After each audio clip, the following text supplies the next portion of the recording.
तुलसी दुई पत्रु बसते आज्ञा हाँ दैनंदिन जीवन में आप कौटी ना कौटी ए शुणी कारण तुलसी केवल पूजा नुहे आम बहुत गुड़े हेल्थ इश्यूज को सल्व आउट करने हेल्प करें जोटा कि आम अल्प बहुते समस्ते जाने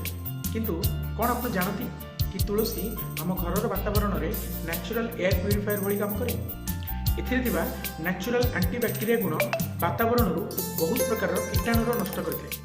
तुलसी बाहर फ्रेग्रेंस से एरिया रे मलेरिया किंबा डेंगू मशाक दूरे रखे तुलसी गछ पाखे रहिले मन को शांति एवं एक पॉजिटिव एनर्जी आमको मिले और जमीती कि मुझे आगुरी कही बहुत गुड़े हेल्थ इश्यूज को तुलसी सल्व आउट कर हेल्प करे